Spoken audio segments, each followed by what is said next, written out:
Hello everybody, this is Team 3, Assignment 3, video demo. There's not a lot of time here, so let's just jump right into it.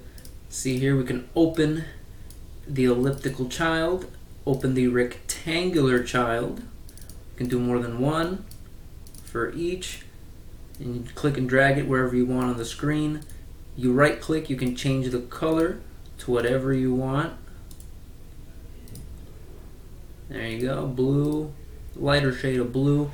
If you want to close just one of them, you can right click, go to close, and it closes only one. If you want to close all of them, you go here, you can do close all ellipses, close all rectangles, and they're gone. And here you can see that these two options have been disabled because there's nothing open at the moment. We also have close application, which allows you to choose whether or not you want to close. Hit no. Now we go to preferences. We have open modally or modelessly. These allow you to change the size of the ellipses and the rectangles. So let's start with changing the values to 150 and here to 1.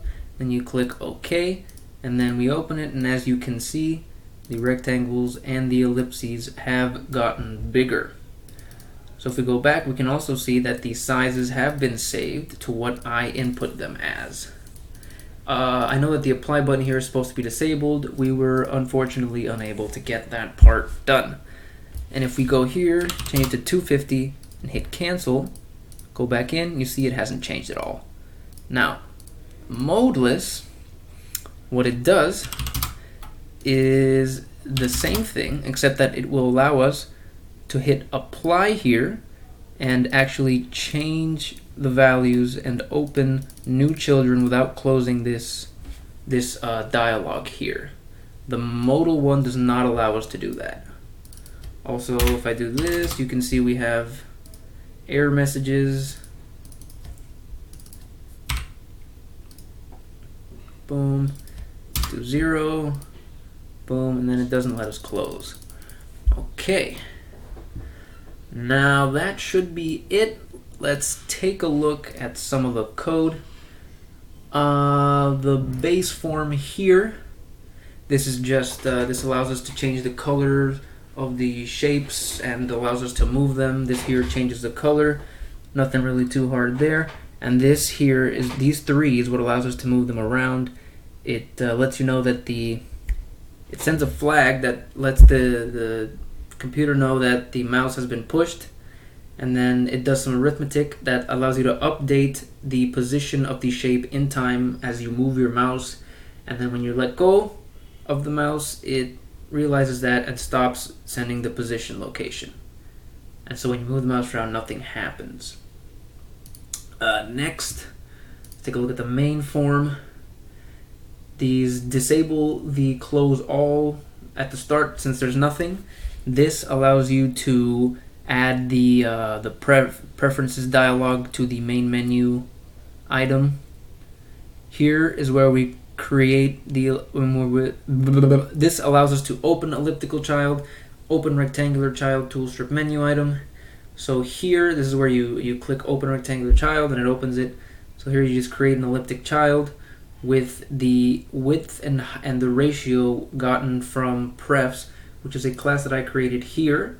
And this is where we save the user input into. So we save the user input into prefs here, and that becomes the new thing that we create the ellipses and the rectangles with. And then this is just the color of it, just random color. Here we add it to a list. It allows us to keep track of it and delete all of them. And then we show it, and we enable the close all item. And then here for close all and close all rectangles and ellipses, we just iterate through the list and close every item in the list one by one. We clear the list and we disable the close all tool strip item. This is the exact same code for both ellipses and rectangles, same for up here. Next we have the open preferences modally and open preferences modally.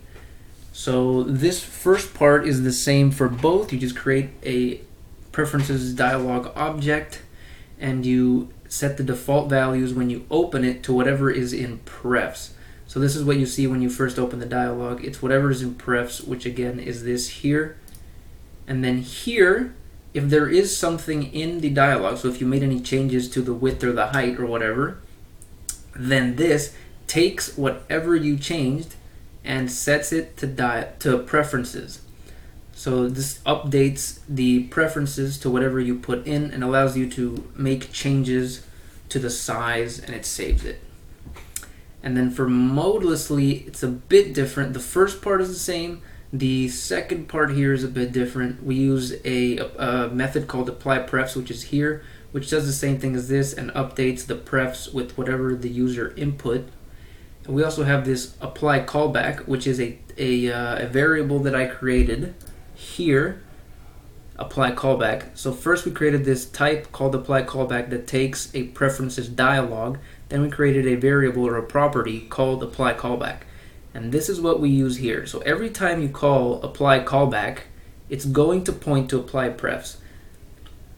So every time we call it, it's going to do this. And this is what allows us to go between the two forms and update the preferences without actually closing the form in the modeless dialog. And here is where we do it with the apply button.